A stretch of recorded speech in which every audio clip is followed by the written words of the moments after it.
Okay. So, what we are actually doing in our workshops is not just only around this particular month, but it is more around the dance of the axis, the dance of these planets on which is being performed directly in front of each other, forming a 90-degree axis. Okay, so what is happening actually really is that uh, we will come across several confrontations. We will come across several people or issues or concerns which are directly reflecting us, and we get to see our own image in other people, or in other people's action, or in the world's action overall. So it's like very much cause and effect, and it's very much at a micro and a macro level both. So you will find that not only the confrontation is happening within your personal life, but it's also happening at a collective level. So this is an interesting phenomena which is happening for all of us right now. For some people, it is a bit more challenging than for others, but overall, it is challenging for everyone. The area of challenge differs for everyone.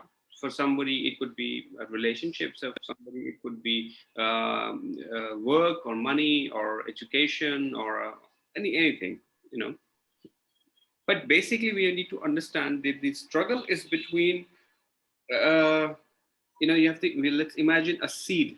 So a seed has been planted under a very fertile earth.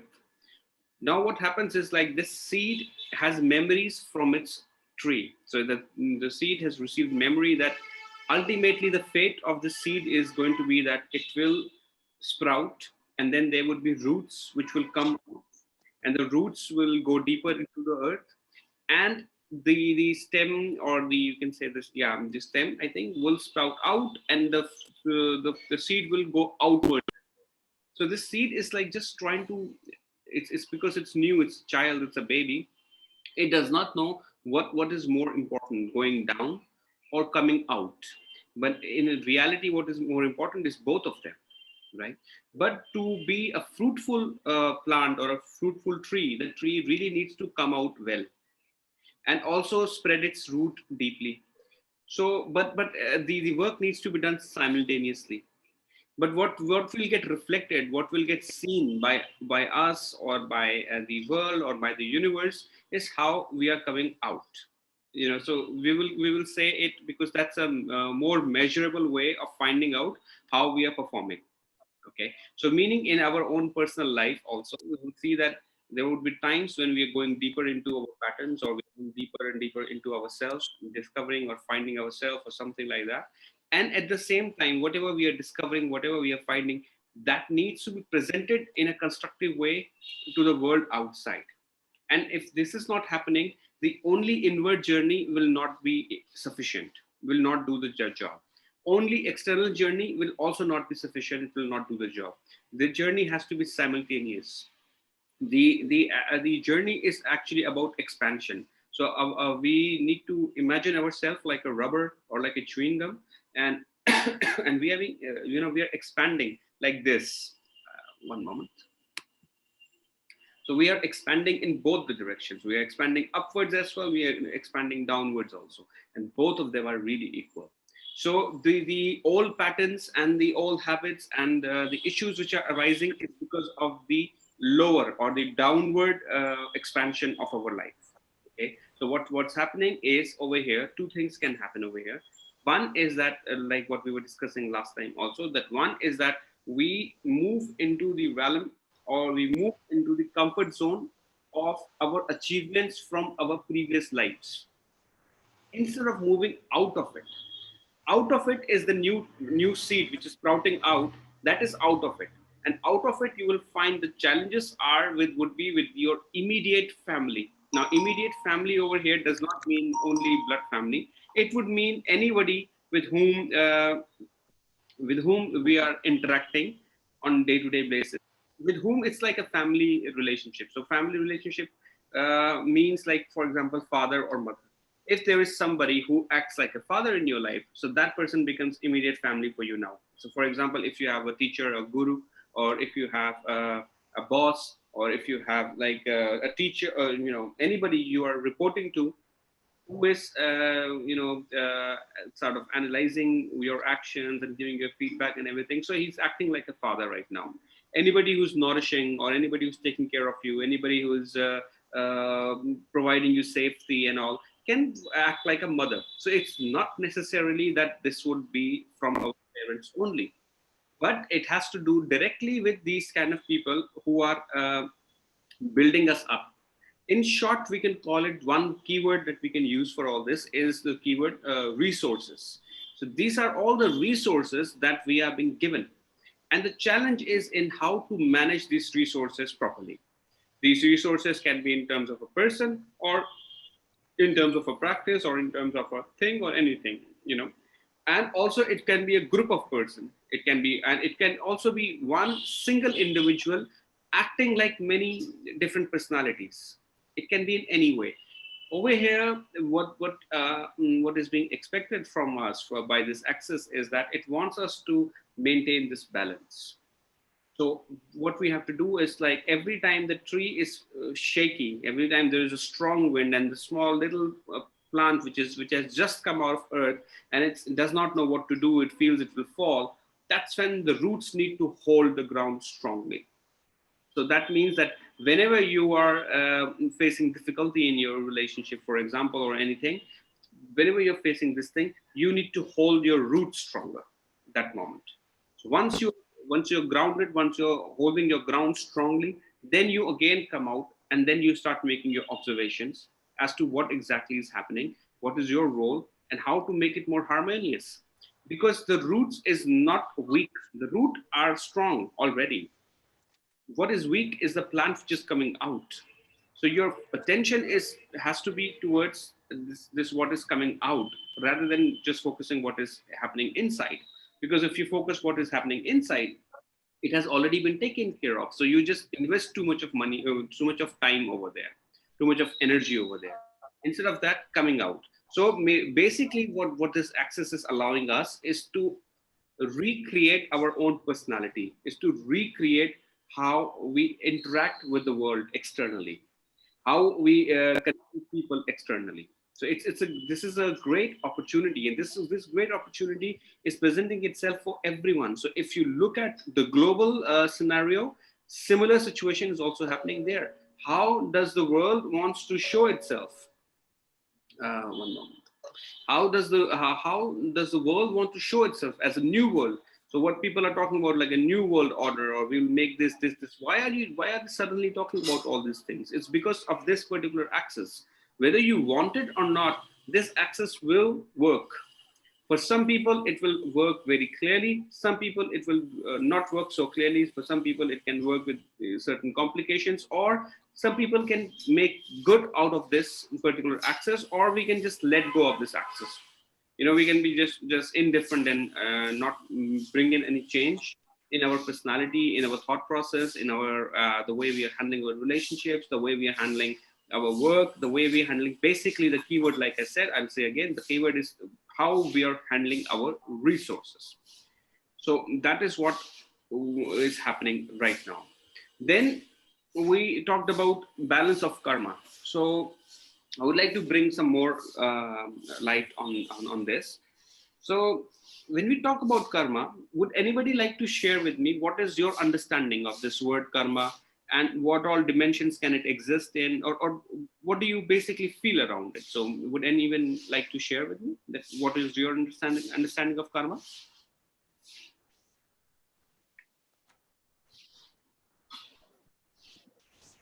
Anyone can take the lead. I will actually I will ask all three of you. So one by one, you all three can express your thoughts around what is karma, and what do you feel about it.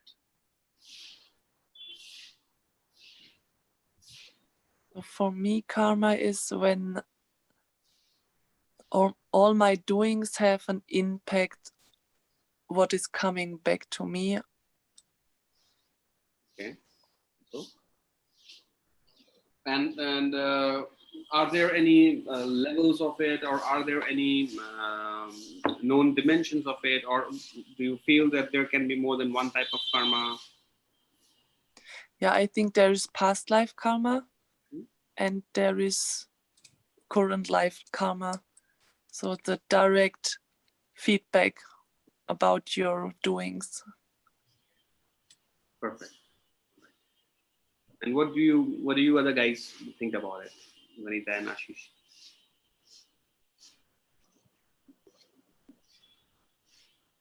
Uh, like Sabrina said, my understanding is also similar. It's Mhm. like cause and effect relationship. So whatever we do, it has an the outcome is based on that, and it could be the cause can be from the present life or it could be in your from the previous life. But I don't know. I don't have much clarity on how they are interlinked or how we can make out uh, where is the root for what we are going through right now, and how to deal with it all. Because there are different schools of thoughts about it, so I don't know how it will work. But this is my basic understanding. Okay, beautiful. And what about you, Ashish? Yeah, I mean, you can hear me, right? Yeah. Yeah. I mean, I've heard of the term, like Sabrina said, past life karma and current life karma. Karma is done by whom is a philosophical question. Whether the modes of material nature do it, but you attach yourself to that, then it becomes your karma. Or if you stay detached, then somehow, in some philosophies, that is not your karma. So you are not entangled with the results and the fruits, because you will definitely be doing karma or you cannot live. But your entanglement or belief that it's your karma or wish that it is yours, or whether the three modes of material nature do all the work, Right. and you get attached to that as your own work, which is the wrong attachment, but then you're addicted to that attachment. And then you have the fruits with that attachment. Mhm. But without the attachment, you don't get entangled with the results, I suppose. So, yeah. Okay. So let me, before I can move forward, let me just quickly introduce you to Ashish. I think Sabrina, you know Ashish, you have met him. Yeah. So Vanita, Ashish is with us. Ashish is a scientist, a mathematician, and is a brilliant brain. And he's also working on a book around really some very interesting and complicated mathematical observations and experiments. And he has joined us. I'm really happy that he came in. Although being a scientist, but he still has a very open mind. He accepts, I think, or connects with spirituality, astrology, also in the same fashion in which he connects with science. So I really like, interacting with him, and because he brings in so many new insights, which are also many times very much tangible and measurable. So I like that. So, welcome, Ashish. Ashish was there with us last week also, but he was in person. So, welcome. Um so, I will share what, see, karma or a lot of things in Indian system or in Vedic system can be expressed in multiple ways. Depends on from where it is being seen and observed and shared. So whatever I share, my perspective is always from the point of view of astrology. Now, astrology is, like, you can say, more a scientific aspect of the Vedas, rather than just around feelings and everything. It is more around, okay, I performed an experiment, I got these answers. It's more to do with mathematics, with combination, permutation, and all these things, along with many more other mathematical, geometrical, and arithmetical, expressions. In terms of astrology, so what we say is, like, this is also in other philosophies, you will find the same thing. There are basically three levels of karma. Three levels in the sense that you can say three sources of karma. One is that our initial belief is that there is not only one life, there are many lives. There are lives that you have had since the time the world exists, since the time exists. So we are a source, we are an energy ball, we can say, when we leave this body, and this energy ball is moving at a high speed towards the source or its destination or whatever. But it has, when it starts to move, it starts to gain some mass, or you can say it starts to gain some karma, which can be positive, negative. Now, the positive, negative is how we would see it in our through our human mind. But in a universal aspect, these are not positive or negative. These are just charges, positive or negative charges. These are not good or bad, but they are moving forward. So the three levels of karma is like, first level is like the accumulated karma of many lives, not just one life. So for example, when we say that, you've heard of incarnations like Rama or Krishna. So Ram and Krishna, they are incarnation of Vishnu. That's okay. But why were they born in a particular house? Why were they born to a particular parents? Why were they born to a particular sibling? So this question gets answered by the first level of karma. That is that this is an accumulated karma of many lives. So these souls, as per the Vedic system, would be like, these souls are most pious souls, and they did a lot of penance, they did a lot of meditation, they did a lot of puja and devotion and mantra chanting and everything, through which they created such a vibration that they were able to hold this higher vibration. And this is coming to them from many lives. In that particular life, for example, if you would look at Sri Ram's parents, in that particular life, if you look at them, they made such poor choices. Whether it's Ram, whether it's Krishna, their parents did make poor choices. Like Rama's father, Dashratha, could not stop his wife from sending his son to exile. He could not do that. And his wife sent her own son to exile, stepson, but own son to exile, whom she loved more than her own son. Why would this happen? This would be, we will answer that later. This was their karma in this particular life. But why were they able to connect with Rama in the first place was because of their accumulated karmas from many lives. That is level number one. Um, uh, this is also called Sanchit karma, like, which has been accumulated. Then comes the second level of karma, which is around immediate past life. The immediate past life that you had, the graces, the good graces from that life, you get, this thing get passed on to you in terms of exactly your parents, just to have parents, just to have life, just to be born in a certain family. So this is very close to the first level, but its capacity is smaller than the first level. The first level is a collection of many lives. The second level is collection of only previous life, also called as prarabdha. You must have heard of it. Have you heard of it, Ashish? What's that again? Tell Uh, me the term. I missed that word. Sanchit or prarabdha. Have you heard of No, it? I don't know some of these technical terms. Yeah. No problem. Have you heard of it, Vanita? Yes, Sri, they talk about three types: Sanchita, Prarabdha, Agami. Sorry? Agami. Sanchita, Prarabdha, and Agami. Three types of karma. Right. So can you explain this Agami? Agami, what I've understood is at the present, given present experience, what I'm going through, how I'm handling it, and how I'm reacting to it, basically. That leads to another set of outcome reactions to it. So that is the present Agami karma. Exactly. Absolutely. So oftentimes what we are all doing is that whenever we're talking about karma, we are only talking about Agami. We're only talking about the present life. And we often forget about the past life. In India, people remember the past life karma, so they keep on blaming it on the past life. They say, oh, this is my past life karma, that's why I'm suffering.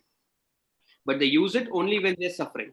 If they are happy, they say like, oh, this is my karma in this life, I'm doing excellent, I'm doing very good, that's why I'm receiving all these things. But in reality, this is a combination of all these three things. Based on all these three things is how your body, your mind, and your soul comes together. What kind of a body are you born in or born with? What kind of a mental capacity do you have? What kind of a spiritual capacity do you have? It gets determined by all these three factors. So the spiritual existence is more of your sanchit karma, or your first level of karma. So the kind of soul you have. So when I look into a chart, I see like where is the soul in its journey. So depending on where is the soul is journey, we get to know that okay, this person has this much accumulated karma with him, that he has so much deep learning. He has accumulated a big chunk of big learning. So he has moved from through these all phases in his life, or through, let's assume that the life from point zero to the destination is divided into different parts, 12 different parts, actually 13, into these different parts, and one by one, through many lives we are traveling, we are clearing these levels and reaching towards the final destination. So when we look at a chart, we find out where in this particular life this person has reached. Based on where he has reached, we can calculate and assess that how much what is the collection of karma that he is carrying. It does not mean good or bad, it is just meaning collection of karma. Can be good, can be bad. It's dependent on the person. And then after are you able to hear me? There's some internet. Are you able to hear me?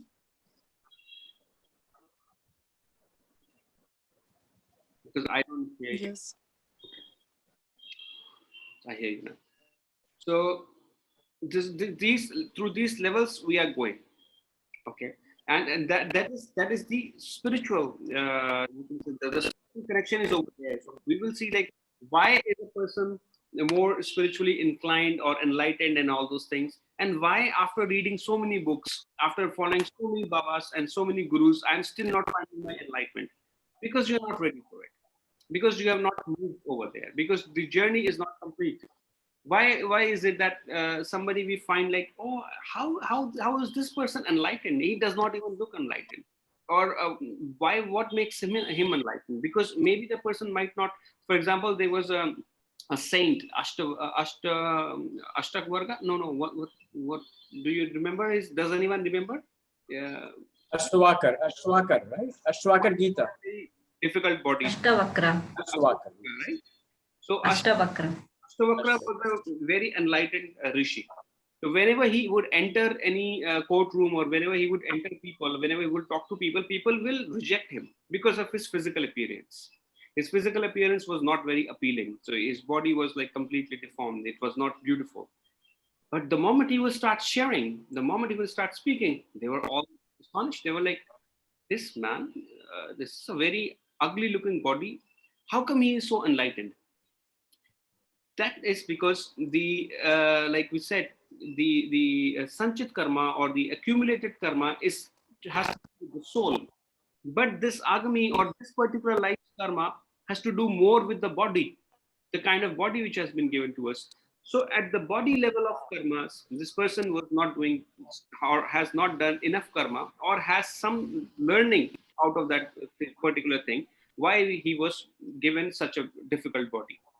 Taking body itself is a curse. The moment you get a body, it itself is a curse, because the body is full of pain. But the amount of pain you will hold in this particular then is corrected with the second level of your karma, that is prarabdha. So the prarabdha will also decide what kind of body you will get, and your agni will decide what you make out of this body in this particular life. So there are some people, like if you've heard of like these athletes and people who are born with difficulties in their body, and they win like gold medals and things like that for their country or for themselves. The reason, what they're doing is like they are taking their agni in a more amazing way, so that next life when they come on earth or any earth, they would be more whole. So they are building themselves whole at every level. So we have to imagine three different containers: one container of spiritual energy, one of mental energy, one of physical energy. These three containers need to be filled simultaneously. What people often do is like they fill only one container, at one time and they ignore the remaining two. So you will find that somebody, it's a very practical example. If you will look at how a very beautiful looking man or a woman, a celebrity, a very beautiful looking man or a woman, usually if you talk to them, they are really amazing, they're really attractive. But if you talk to them, you will find not so much of intelligence or wisdom. I mean, like, I have observed that with many celebrities and all. So you see that they are celebrity, they are actors, and you talk to them and you see like, oh my God, this guy has done this particular movie. He must be so aware. He must be so this thing. But when you talk to them, they don't have any intellectual. They are like, I just read the dialogues and I delivered. So what has happened with them is like that the physical appearance has been taken care of very well by them. The prarabdha is supporting the physical appearance, but the mental appearance or the spiritual appearance is not there so much. Why it is not there? Because the soul, before it passed on from this body, was longing for this so much that whatever actions it was doing, one first is like whatever the action it was doing, and secondly, it was longing for it so much that when it came in a new body, it came with these kind of qualities. So when it came with these kind of qualities, it is still not a balanced individual or a soul or a body or a mind. It is not using all its karmas properly. And since this happens, that is the reason why we have many lives.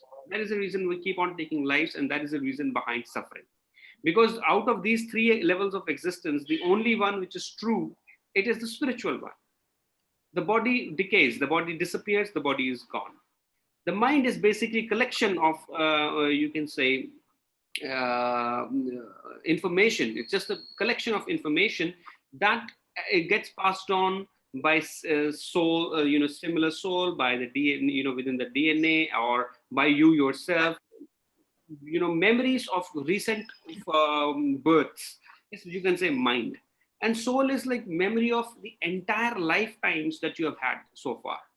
So the mind and soul are related, but mind is like a trailer of the movie. It's just like a 5-minute trailer of a 2-hour long movie.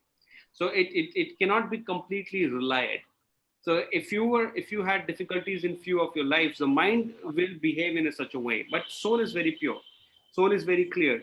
And whatever it is, its objective is, that is what we need to actually associate with ourselves. So all these Maharishis and all the gurus and the rishis, what they were actually trying to do was they understood this thing. So that's why they have the concept of karma yoga also, so that the body is engaged.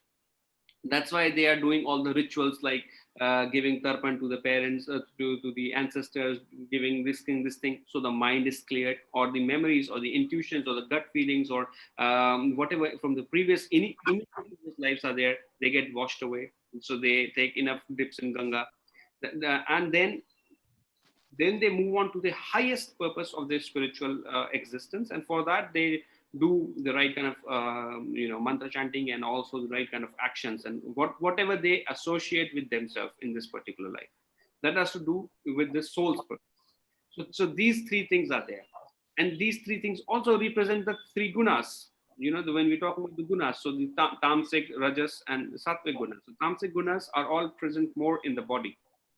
Rajasic gunas are more present in the mind, and sattvic gunas are present in the soul. And that's the reason the soul is considered to be the most pure form, and that's why everybody is directed towards the soul. Every whether in religion or whatever it is always talking about the soul, soul, soul. Because if we discover the secret of soul, then everything is discovered. Interesting thing for soul is that in this life we will not completely be able to discover what is its purpose. All we can do is, instead of discovering what is the soul and what is it doing and where it is, all we can do is make the body and mind function in such a way that you get a spiritual awakening, or you get a spiritual push, or you get more connected with your spiritual self. That's why whenever you come to an ashram, an actual ashram or an actual guru, he will not tell you to come and you do this practice, do that thing, and pay here this and do this thing. He will just tell you that just start living, leave all these things. The reality is in simplicity. The real gist of everything is in simplicity. If you're trying to gain any kind of spiritual growth, if you're trying to become enlightened, if you're trying to become wise, then you are hurting your soul, because the soul does not want all these things. Soul has its twin brother, a mirror image. Soul has, which looks like soul, but it is not the soul, and that is the ego. Because the energy which represents soul is the same energy which represents ego. Most of time people are not able to differentiate. Even great maharishis like Vishwamitra and all these people, why they were struggling in their life was because they were not able to differentiate between soul and ego. And they go on the path of ego, because ego makes you feel that it is the soul. It is not the soul. So anybody, when we are out there and we are talking about that, I want to receive enlightenment, I want to receive enlightenment, I want to find answers, I want to do this thing, is not on spiritual path. It's actually on the path of ego. Because what ego does is, like, it just keeps you in the loop. Ego does not let your body and mind free. It does not let them move forward. It keep them in the loop. So when if somebody is working out of ego, let's suppose, and this person comes to me in this lifetime, I see his chart. For some reason, I am being given a very long life. I can live for 1,000 years. Let's assume this thing. So this person comes to me in this life, and he lives for 100 years, he dies. He comes to me in this second life. So I am a very enlightened being. I've discovered that he's the same person. And I see, when I look at his chart, I see the same combination still active. Although, like, there would be changes and differences, but something important that I'm looking for will be the same. Then he comes the third time, will be the same. 10 lives he has already taken. And for some reason, I'm still alive and observing this thing. And I see that although he has lived for 1,000 years, there has been no change. His spiritual journey is still in the same dimension. It's still in the same level. Till the time he comes out of it, it will not change. And this, the concept of astrology or Vedas is all around this, to bring this awareness into us that, okay, we need to come out of this cycle. We need to come out of this pattern. And this is exactly what is happening with the axis in this moment. The axis makes us feel that, okay, it's over here, that, I need to strengthen my roots. I need to probably do this. Are you all there, or is the call disconnected? I think it's disconnected.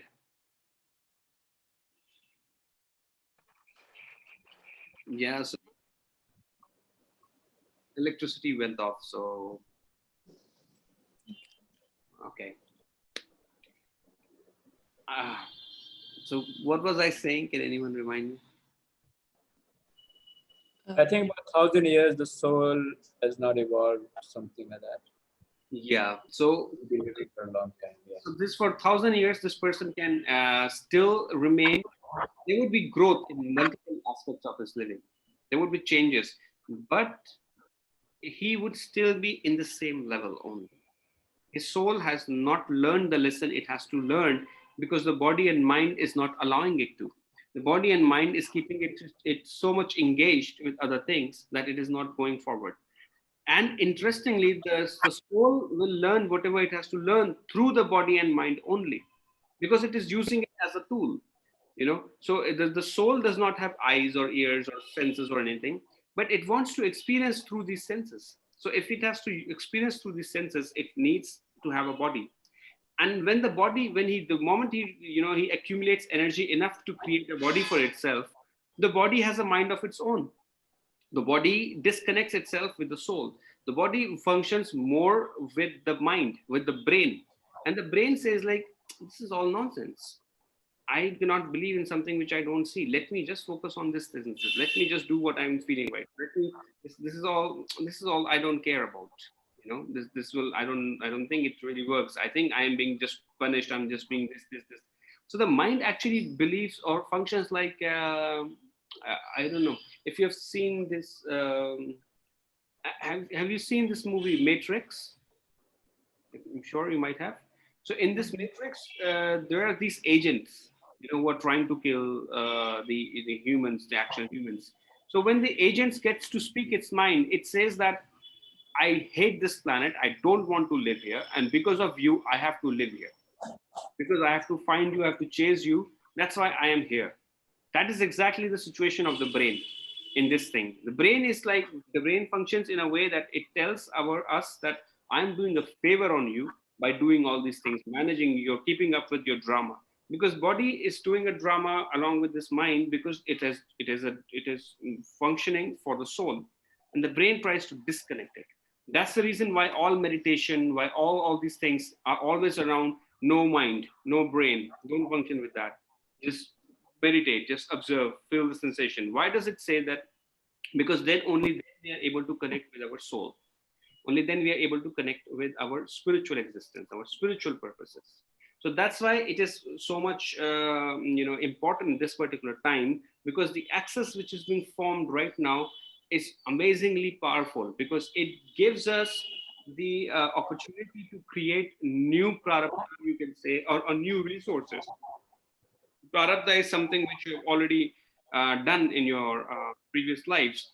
But magically, this particular practice, what it does for us is like it gives us an opportunity to revisit our own resources, which we are not aware of. So we might be given some blessings from our previous lives, but we don't use it. We are not aware of it. We ignore it. We think maybe it's not my blessing. So, for example, you might be continuously going through a challenging situation at workplace. So you might be continuously coming across people who are very difficult with you, but at the same time you're able to overcome it. So you might be ignoring this fact. You overcome all these challenges. You might be focusing only on that immediate challenges. The reason why you're able to overcome all these challenges is because your prarabdha is working in the background very carefully. It is just supporting all the things that you need. But in the particular life, your communication or your actions are such that it lands you into trouble, but you come out of it. So this time, what actually it does for you, or what it wants to do for you, is that you appreciate this particular resource that you have inside you. And immediate resources that we have is our immediate family or our relationships. That's why I said in the beginning that people who are either your family or who act like your family, or people who have a direct connection in your life, we need to, right now, the time is all about understanding through them or through us how to grow, how to come out of our own patterns, and how to grow bigger. Okay, instead of going into ourselves, putting ourselves in a shell, and then just trying to find directions in a dark place. So what we do is like we just blindfold ourselves and put ourselves in a dark room. So the room is already dark, we put a blindfold also, so we are just actually not doing anything, we are just pushing ourselves towards more darkness. So that should not be the case. So if every time we go into any practice, any occult practice, or any kind of a practice which has to do with spirituality, meditation, whatever, it is brilliant to do that. But if you go into that, you need to come out with some result. You need to come out with something which you can apply and create, and improve your resources, improve it as a resource for you. So for example, let's suppose you do pranayam. Let's suppose that now you're doing pranayam regularly, and you have also, every time there is some stress or there is something like this, you do pranayam, which is very good. So you are using pranayam as a resource, but this needs to be established more clearly, that exactly what it is doing for you, and what are you doing that you need it as a medicine and not as a part of your life. That is the difference that you need to overcome. So if you're using something as just as like a means to get out of something, you are getting addicted to it, because the axis is forming in a house of addiction. Okay, in a negative addiction. So even if you're doing too much of spirituality, even if you're talking too much of reading too many of book, or if you're doing too much of practices and everything, what it is doing actually is creating an addiction. It will not let you free. This particular time actually works on letting go of these addictions, and whatever is the addiction is, turning it into a resource, or finding how it can be used as a resource. For example, like people who are addicted to alcohol, let's suppose, and they're drinking a lot of alcohol, and they just keep on drinking a lot of alcohol, and one day they discover that this habit of mine of drinking so much of alcohol can actually be a resource for me if I just cut down the consumption and I take the alcohol in such a way that I am using it as a boost for my heart, because like the medical science people say, like it can help the flow of blood in your heart or something like that. I'm not very clear with that. I'm just giving it as an example. So if the person discovers that, then he turns this addiction into a resource for himself. And this is what the time indicates. Alcohol is also a deep, something very deep kind of issue, and the person can come out of it remaining connected with the deep issue, but bringing it out in such a way that his external existence betters from it, and he turns it into a resource, or he starts to sell it.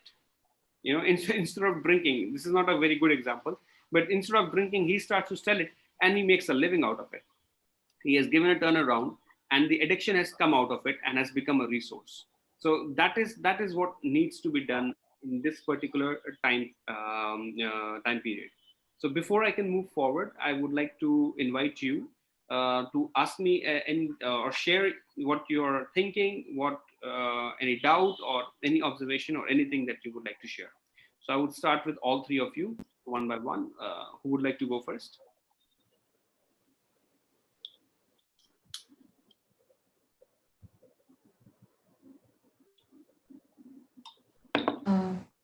I have a question, Ji. They say that the soul's intelligence is the source for the body or the mind to function. Right?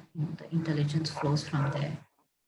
Then when you gave that example where multiple lifetimes the person remained the same, there was no evolution because the body and mind was not cooperating.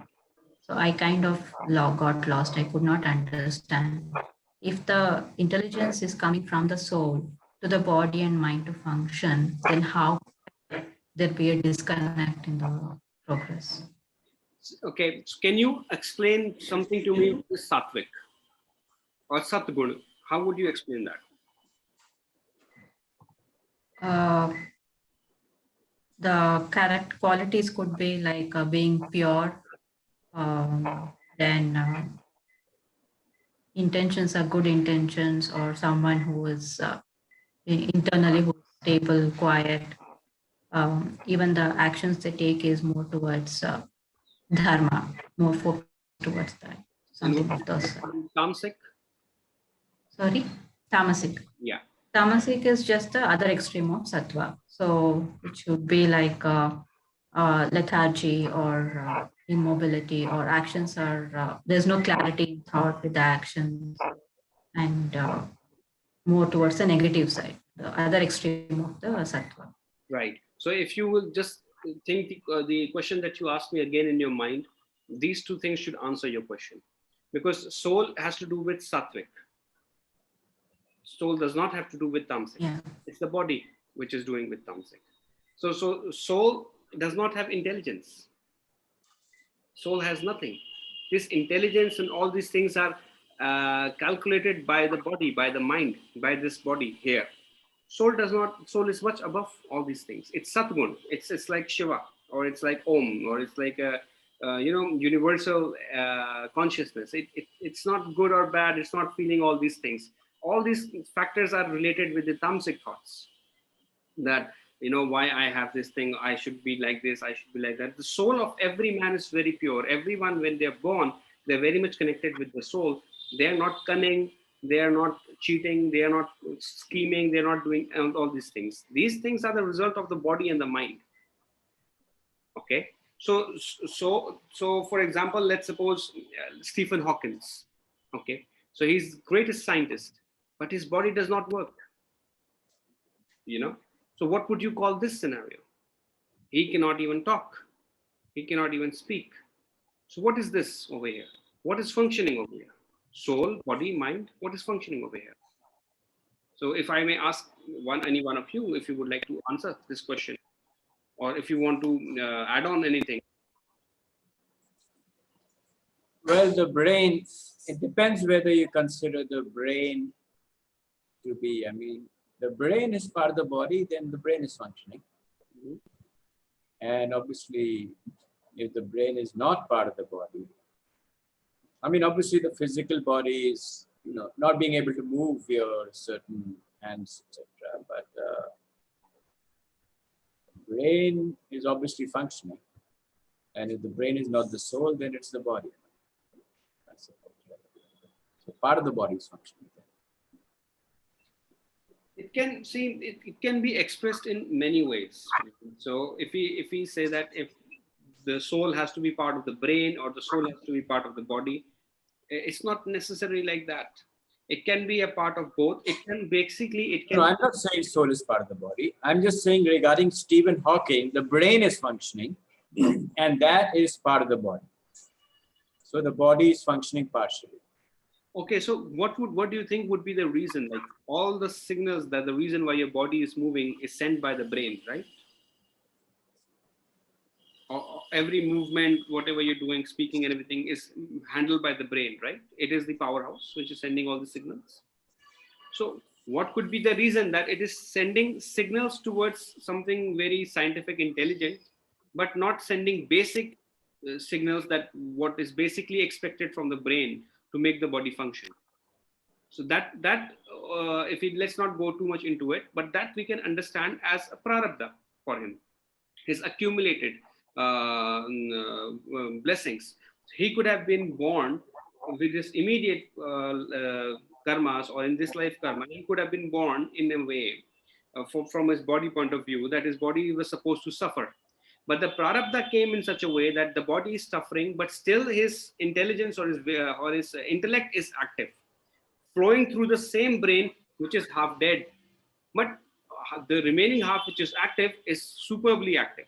Compared to many brains, it's much more superior, but the basic function that it has to perform, it is not performing. So it is also an imbalance. So why this imbalance comes is because he carved one aspect of his brain so beautifully, so amazingly, that other ones he ignored completely. So overall, when we look at his spiritual journey, we will find him still to be in the same level where he was before. His physical body and mental body will show changes. When we will look into his chart, next life when he comes, maybe his physical appearance and mind is different. But the soul's journey has not happened. The soul's journey has nothing to do with your accomplishments in this particular life in terms of materialistic calculations. You know how it is materialistically, how it's calculated. So you had a lot of money, so you're successful. You had a lot of this thing, you're successful. Not like that. Basically, the soul will look at like what kind of karmas you did, how much were you able to connect more with the nature, and how much were you able to perceive these three levels of your existence within yourself. Were you able to connect with your own soul? Were you able to see your own soul or not?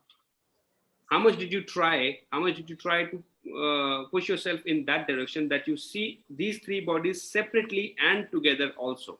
You're able to see them as energy, like, okay, this is this energy, this is how it's functioning, and this is how it can be made to function, all these things. So this is a very advanced level of existence, like, so when we talk about when we hear about like some kind of enlightened beings, and they just touched you, and they they did healing, and they took away whatever suffering was there, or they touched somebody who is very impatient or having many issues, something going on in their mind, and they just touch their head and it's resolved, or whatever this happening. Why this is happening is because they see the body, the mind, and the soul as three different things coming in together. So they know where is the issue, and they just touch where is the blockage, and they touch and they remove the blockage, so the energy can flow clearly and the person can move forward. So what we do in our journey is we create the blockage.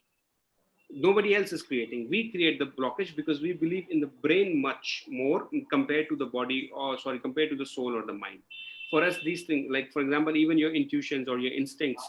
So we come in contact with these words and intuitions regularly, but not completely we surrender to them. So since we don't completely surrender to them, so the mental body is also not functioning at its optimum level at which it can work. So yeah. So I think I was taking this from all three of you, but I took only from Vanita. So before I can move forward, I would again take it from Sabrina. You've been quiet, so you can share what is your observation and what's your feeling around this.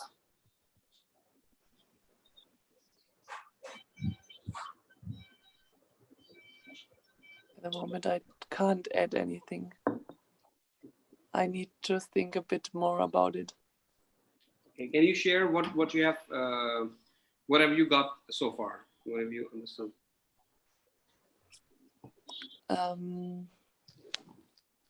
So we have 3 different kind of karmas, and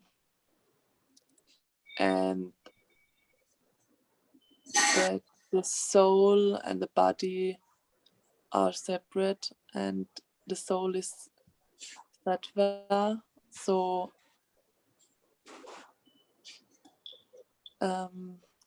so the most interesting thing what I got is that when I'm reading books, it's not bringing me more enlightenment, more knowledge. It's the soul which enlightens me. So what I did understand is when I let go,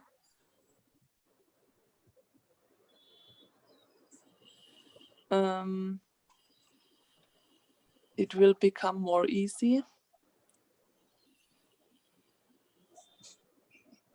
See, the books, books are individual people's experience and observation.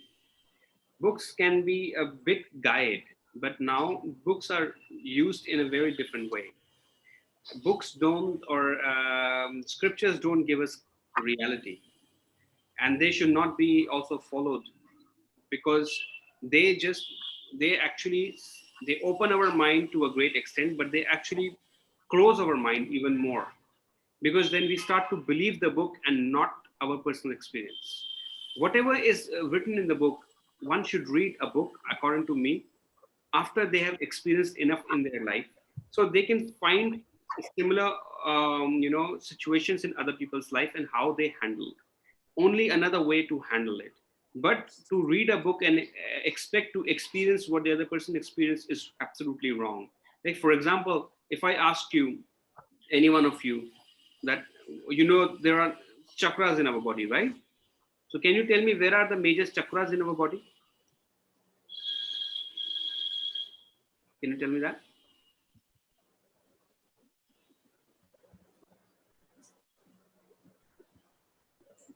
Anyone? It's along the spinal cord. Around the spinal cord. So what chakra is here? Ajna. Okay. And Ajna, here? third eye. Vishuddhi, throat center. Yeah. Anahata, heart. And likewise, all the chakras, right? So is it possible if I say that this is Vishuddhi? This is what? This is a throat chakra. Here. Oh, yeah. Is it possible that this is throat chakra? Is this possible? No. What do you think, Atish? This is my. Well, I don't know. I mean, Vishuddhi is a name, I suppose. It is certainly not where the throat is. Exactly. You're saying, is the head my throat?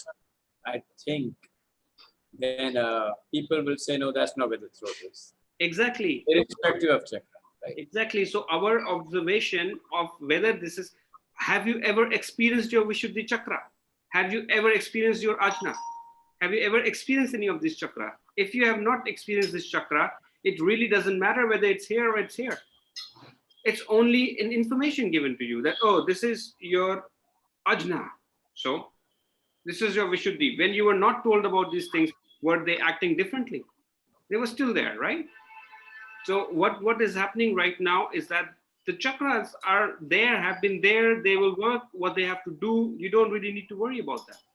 But the human mind or the brain of us, how it's functioning, to remain itself or to keep itself in the loop, it just gets stuck within the words. My Ajna is the problem. My Vishuddhi is open, but my Ajna is the problem. Where is your Ajna? You don't even know that. You have never experienced it, but somebody read it, wrote it somewhere, somebody read it, passed down to someone else, so much of data distortion, and it reaches to you as like in a way which is like, oh, this is like this, some challenge or something good or something bad. This is nothing. There are so many chakras. Everything, every place is a chakra. Every place can be a chakra. There are people who draw their energy from a particular part in their body. Whichever part they draw that energy from is the powerhouse for them. So some people it is here, some people it's somewhere else. It can be anywhere. What I'm trying to say is like, if you make your own observation, then you will know what it is. If you will read a book, then you will know, okay, this according to this person is this. But in reality, what it is, you can never know. The reason you can never know is because you have never experienced. So I have never been to Germany. You can tell me anything about Germany. You can tell me everything about Germany. But I will not know myself. I will know through you. So if you like to live in Germany, you will share with me all the beautiful things about Germany. If you don't like to stay in Germany, you will share all the not so beautiful things. It depends on your point of view. Like just like time, like they say like time is relevant to the observer. Everything is relevant to the observer. Wherever the observer is and whatever the observer is observing, things are like that. So if you are not the observer, then you are not real time. So whatever your experiences are, they are not real time because you have not observed it.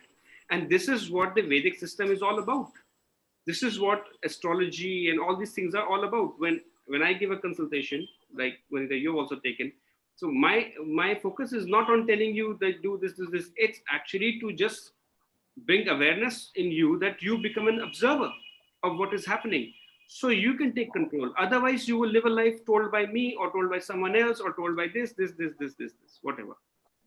Read in the book, I found, okay, now I have done all these things.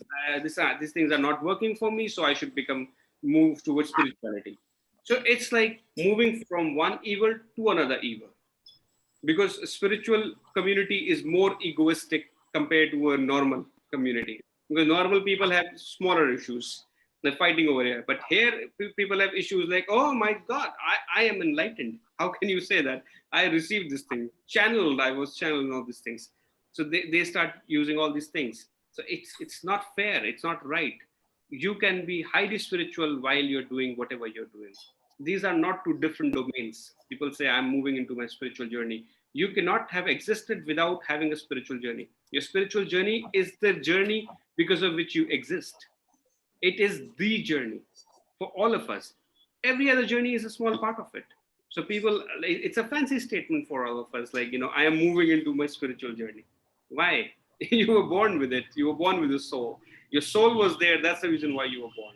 So this particular time period actually it wants us to focus in this way, that we give a boost to our spiritual journey. The resources, the prarabdha, the energies that has been given to us, the tools that have been given to us, instead of using these tools to dig our own grave, we need to plant more seeds.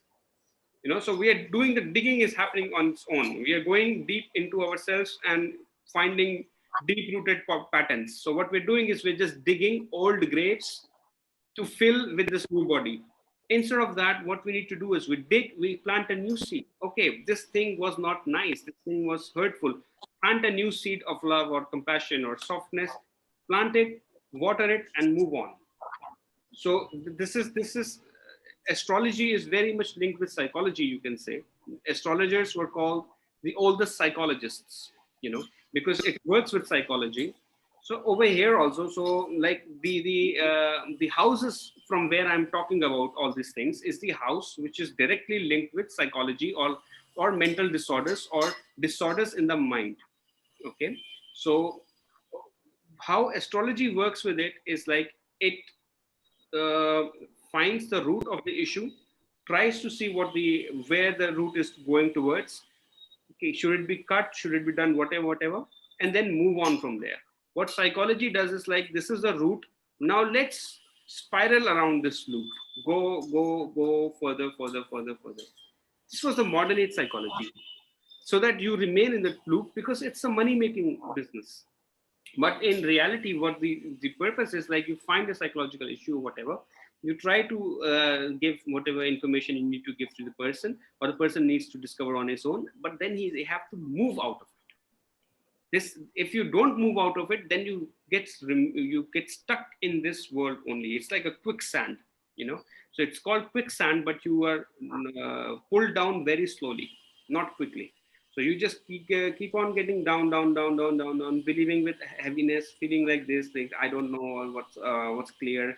Because the more you go into, for example, infinity, the more you go into infinity, the less you will know. If we talk about somebody, if you ask a question to someone, just like simply like, what do you think infinity is? Like I don't know, it's like infinite, uncountable, I don't know. Answer given, issue resolved. But if you ask someone who has done some research and he says like, what I was reading the other day, the continuum theorem, and it has to do with aleph, or it has to do with this kabbalahs and all these things, it becomes so complicated that you don't know what you're talking about then, because it's infinite. There are there was this interesting example I was reading around infinity, and it says that through, I don't remember it very clearly, but maybe Ashish, you can throw some light on it. Then it says like, if you're in a room, and then if you divide the room into half, and then you subdivide it something like this, you will find that you will never be able to leave this room. It's in that book that I was reading at your place. It's in the first few pages. So it was like really scary. The moment you read something like that, I'm only reading it, I begin to feel suffocated, because it says that you can never leave this room, no matter how much you walk, no matter how many steps you take, because it was dividing the steps in such a way. This is in work of infinity. So what we are doing, this particular house, is towards infinity. If we don't come out of it, it pulls us in, and we remain in the spiral. We remain in the spiral. And that's why a lot of healing does not happen, because this is not the house of healing. This is the house of transformation and coming out of it. And we often believe that, you know, going deep into ourselves is a healing. Going deep into ourselves should be transformative. If it's not transformative, and if you're just going inside, then you're moving toward away from your healing. This is what this house says in astrology. That's why this axis over here, that's why it becomes so important. And that's why I'm sharing it with you again. So why I'm sharing with you again around this is because Sabrina and Vanita both, they mentioned that deep rooted patterns and old patterns are surfacing. So the old patterns which are surfacing, this is a very clear cut indication from the universe to you to come out of it, not to go in there. You're not creating a resource out of it. You're using your resources on it, which is not fruitful. You know, it's like just uh, trying to dig a hole next to an ocean. You know, trying to dig a hole in sand next to an ocean. Every time you dig, the waves will come, and to fill it up again, the sand is back. It's just a waste of time. Or creating a castle next to the ocean. So the moment waves will come, it will wash. So you just waste your resources on that. You create it, and then it goes away. You create it, and then it goes away. The right thing to do is like, identify the pattern, understand the root of the pattern, and then just leave it and move out of it. Don't try to fix it, or don't try to be like, okay, I'm going to do this. It will not fix. It's already there. It will not fix. It will just take too much of your time. So instead of wasting too much of your time, what you do is like quickly find what it is and come out of it. You know, so this access is all about that. So people who are coming out of it will find the other area also equally challenging, the outside world also equally challenging, but they are moving forward. But they are moving forward with the karma of this line, you know, of this life. So the why I'm putting so much of stress on this is because if we don't do that, we are remaining in our comfort zone of previous life. So what we do is like, the next life that we will have no prarabdha. We will have no grace, no blessing to start with us in the new life, because we used our blessing on something old. It's like, you know, raising an elephant in today's time. So you're using all your resources on raising an elephant, which you cannot use. You cannot ride the elephant on the road. You cannot do anything with it. You're just raising it because you were doing it in many lives before. You know, 300, 400 years ago, it was considered a luxury and everything, but today it's foolishness to have that. So that's what we're doing. We are just raising a big elephant, which will fetch us nothing. What we need to do is like see what is the resourceful thing within this elephant and move into the new present time. So the present time very strongly demands letting go of these patterns. So Vanita and Sabrina, Ashish, if you're observing any of these kind of patterns, don't uh, don't play along with these patterns. They like your energy. They want to suck. This is parasite. You know, they want to suck your energy so that you remain in this pool, this spiral only. That this is the pattern. This is the pattern. What you really need to do is like carefully observe the root of this of this particular pattern, and find a way to cut it and come back into your reality. Coming back into reality is so important. Coming into your present is so important. Your family, your friends can, in this situation, they can be either challenging or they can be your real friends right now. This axis actually is such. So connecting with your your ancestors or people who are still alive, not the ones who are dead, but the ones, the old people, the community people, the older ones or younger one. Age doesn't matter, but people around your circle, people who really care about you. Time to connect with them. Time to connect with them, time to talk with them, time to understand with them. Maybe you can share with them, you know, we build up a rapport so you can share whatever difficulties you're going, and seek their assistance and come out of this pattern. This time promises coming out of pattern, old rooted patterns, if used well. If not, then the pattern continues. You know, then they will continue. Okay, so this is it about this particular topic. Is there any question or doubt? Anything you want to share?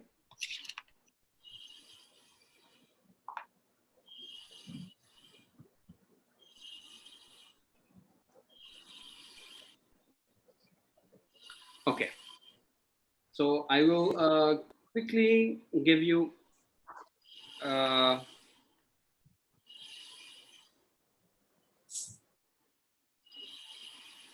so I have something more to share with you, which I am considering if I should share today or if I should share in the next class, because it also has to do with around our previous life karmas. Maybe I'll touch some of it now.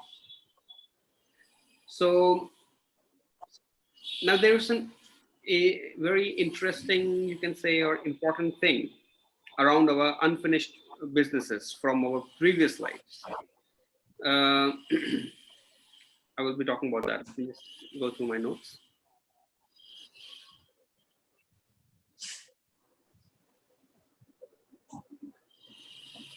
Okay, so now I don't know it's good news or bad news, how you take it, but the news is like this particular axis. This actually starting from the 20th of January 2020 onwards, January 2020 till now, and for some more months.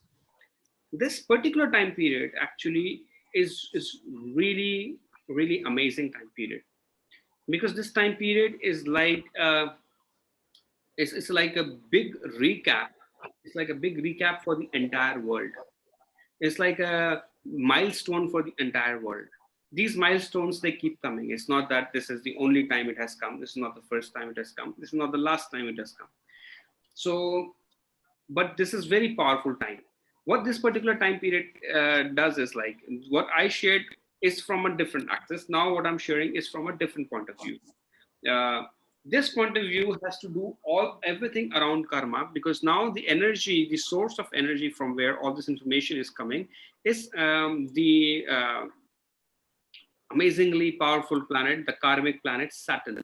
So this information has to do around what is Saturn doing, how is Saturn functioning, and what it has been doing for the whole world. You know, this is at global level. Saturn is very, very deeply looking into few aspects of living.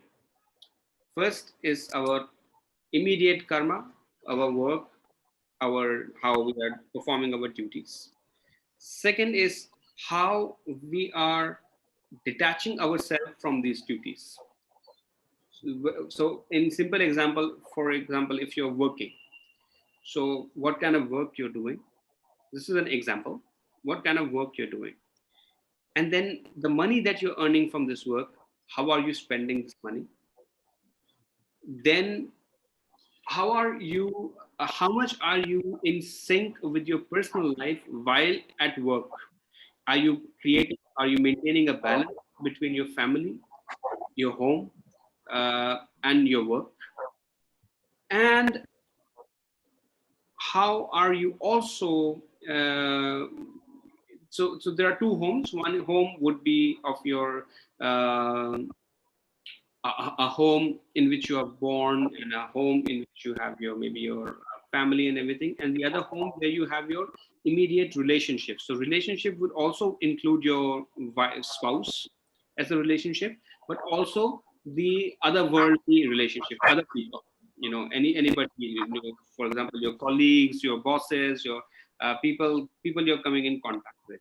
So what it basically does this particular time, it takes a recap of how have you been handling all these kind of situations and relationships with the world since last past years.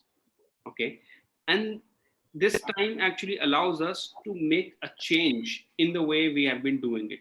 If it has been done in a good way so far, this time period encourages to make the way we use our resources more effectively. If we have been not using it correctly, it's a time for us to make a change. You will find a lot of people would or would be in a position, or would be in a situation where they will change their actual profession. In reality also, like, this is not an example, but in actual also, you will find people changing their profession. Something they have done for, like, let's suppose, let's last 10 years or 20 years, they are probably moving out of that work.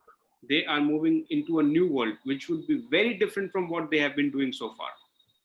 Or if they remain in the same role, same job, what they have been doing for so many years, a complete transformation in the way they work. They can also, it can be a promotion also, but a promotion is a very small thing within a job. The bigger thing is, like, the outlook that they have towards a job will change based on whatever they have done in the past. They will find that this job, how much they can make it more enriching, or this job will just suck all the energy out of them. What it and indicates basically is to see that the areas that I mentioned, if these areas are not balanced, so if you see that you are working so well, you are receiving so much of success at your work, and your family life is completely suffering, this is a time to fix that. And from now on, the new life that you have it more balanced. If you don't, you will find that the family life will become even more miserable, and a time will come when you will have no family life. This And this balance, is only this month, or is it going until Saturn is moving out? yes, it's going on for a longer time, Okay. and it has been on. It is not just started now. It has been on. This is a rearrangement, restructuring of the whole world system. So every individual system will count into it. You know, it is like, you can say, like, you have your annual analysis to see, when you have your year end, and everybody has to file their records for tax purpose. They see how much they made money, how much they expense, and pay the tax. This is a universal tax period. So Saturn is like checking everybody's accounts. He's checking everybody's books. He's seeing what you have been doing, what you have done, what you should have done, what you can do better. So people who are aligned, Saturn is quickly giving them a report saying that, okay, new job for you, go. New job for you, go. And the ones who are not aligned, it is saying, like, okay, it is time for you to give a test. So he's taking their test. Test can be meaning like some kind of challenges. So they can face challenges in work, relationship, money, health, all these areas, they will find it challenging. mental health, physical health, whichever way. So if somebody has been like, just for example, somebody has been just partying all this time, you know, so suddenly he will get a very big bill saying that, okay, you partied so much, now you have to pay back. So so they will be like really shocked. Somebody who's been like really working hard and just following it's their dharma and following not hurting anyone and doing everything very correctly, they will find an appraisal. They will be like, okay, you've done a great job, now on you do this thing. People who have been struggling to connect with themselves, or people who are like having difficulties to find themselves, they will find that this time period will give them a great opportunity for spiritual awakening or for spiritual findings. People can be getting more connected, deeply connected with self practices, self improvement practices. This is also one of the reasons why yoga and meditation is coming to a boom right now, because this period is governed by Saturn, and Saturn takes care of yoga, meditation, all these things come under Saturn's area, his dominance. So that's why he's pushing people. He's asking people, okay, this issue, did you meditate on this or not? Oh, you did not meditate on this? Okay, go meditate. So Saturn is working like this right now. So he's pulling up everybody's ledger, pulling up everybody's records and checking and going through it and giving feedbacks and giving reports. What we can do voluntarily on our own is like parallelly two things. First thing is like letting go of the old pattern, and second thing, willingly accepting a transformation, supporting a transformation. So transformation is on its way. We need to support it positively. If we don't support it positively, the coming years would be based on what we do now. So if we don't do something very positive now, so we will find the coming years are also going to be like equally whatever, challenges or whatever. Challenges would always be there, but we would be more aligned if we just make the best use of this particular time. So connecting and all the areas that I talked about, how do you make your money and how do you share your wealth, so important. Okay, then do you take care of your home and do you take care of your people in contact with you or not? So inside people and also outside people. Inside meaning your people at your home, and also people outside that you work with, people you come in contact with, people you have to just or if you're not married, then your relationships, so with them also. So this is a challenging time period for rectifying things, improving things, making things more harmonious and better, and then moving forward. Because if everything is made more harmonious and better, you will find then the coming years would be again more harmonious. If not, then they become more chaotic. Chaos can come anytime, that depends on individual chart. But this is a universal time period for cleaning, so it's like it can rain, or you can take a shower under in your bathroom anytime and make yourself feel as if it's raining. But there are times when it's actually raining outside, and when it's raining outside, it's raining for everyone. So it's like a collective bath, collective cleansing for everyone. It's a monsoon for everyone. So everyone has an opportunity to wash away whatever heaviness, whatever burden, whatever things they're carrying on with them, and let go of all that and come in to a new personality, come in with a new improved version of you. This is what this particular time period is indicating. I'm going to stop here, and I will continue with this and in the next session. So I have I will be talking about retrogression and how it's impacting us. It will include all the planets, and then we will talk. We'll look into that. So I'm going to call it a day. Before I do that, I will again like to ask if there are any doubts or any questions that you would like to ask me. Last time you said you will share a mantra with us, what we can chant. Yeah. So for Ashish and Vanita, it is the Mahamrityunjay mantra. Vanita, I will send you the mantra on WhatsApp. And the next workshop, we will do a chanting in that. Okay. So what I'll do is I send you a voice note so you can hear it and you can try to repeat it in the same way. Also the text below it. And if you're not able to pronounce it correctly, just go to YouTube or someplace and just get the audio. But don't get the audio which has so much of music in it. Like, you know, it's a mantra. It needs to be spoken with a certain frequency, certain, you know, in a certain way, not like a song. So all these songs that you are hearing, that is not the right pronunciation for the mantra. They change the meaning of the mantra. So it needs to be just spoken. I will send you that thing. You can listen to it, and if you can, tomorrow you can chant this mantra more. Today, you can chant it anytime actually. So Mahamrituja mantra is a very good mantra to be chanted right now. Okay. And in the next class we will do maybe, like, let's suppose 15-20 minutes chanting. Okay, are you okay with the chanting? Yes. And you, Ashish, Vanita, are you okay with Yeah, chanting? yeah, okay, sure. Yeah. So we will do chanting. 1 minute, 1 minute. Okay.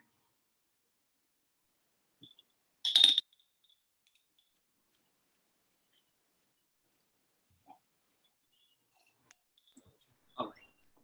So we will do it next time. Okay. So anything that you wish to share? I will also appreciate, although I might have it somewhere, but still, if you can send me your email address again. I would be sharing this video on YouTube. I will send you a link which can be accessed. I think the call is disconnected.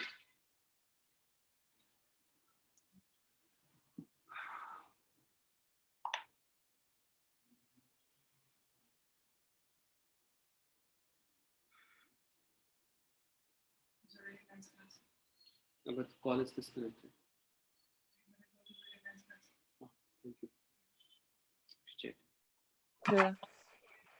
Now he's back. Oh, I'm back. Sure. Okay, so every time the electricity goes off, my internet goes off at the same time. Yeah, so what I was saying was that, like, if you could share your email addresses with me, so I will put this video on YouTube just in case if you want to watch it again. It would be a private video, so only 3 of you can watch it. And if you are open for me, for the idea that I shared and I open on my public platform on the YouTube, then you can let me know. I will put it there so other people can also watch it. So are you okay with it if I make it a public video, or should I make it a private only? You can decide. I'm okay. I don't have a problem. Then I can make it public so everybody can see it. I will edit this version if possible. You know, so this discussion that we're having, I can edit this one and put it there, so anyone can access anywhere, anytime if they want to, if there is anything they want to check. And also, I would really like to thank all of you for your presence and for sharing and for your questions and just being here. Huh?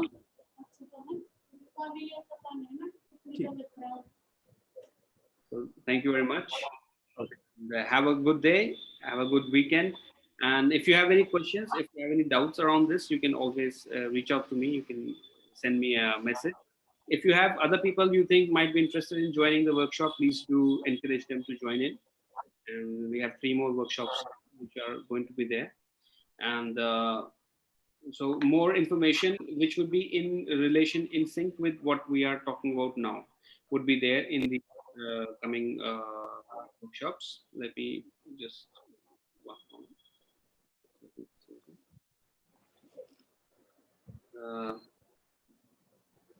Yeah.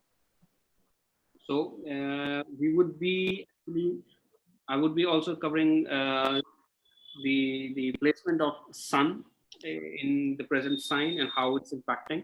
So which has to do very much with a lot of things, how we're feeling, and a lot of how a lot of things are moving around that. Also, mantra chanting we will do. We can. I can have your consensus if you all feel like having a longer mantra chanting thing. We can have a longer mantra chanting, like the complete class for mantra, because what I had decided was like a complete class for mantra, maybe like 1 hour of mantra and maybe half an hour just integration, and which is also very good, powerful, because I don't know if we are chanting on our own or not. But in a collective, in a group, we can do that. For that, Ashish, I will invite you over to come over, so you can be here. So you can just increase the vibration of this particular place.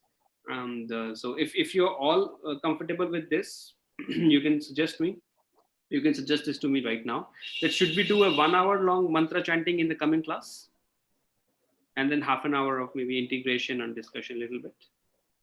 Sounds good for me. Yeah, fine. Perfect. What about you, Vanita? Sure. Okay. So we will just do Mahamrityunjay mantra in the next class.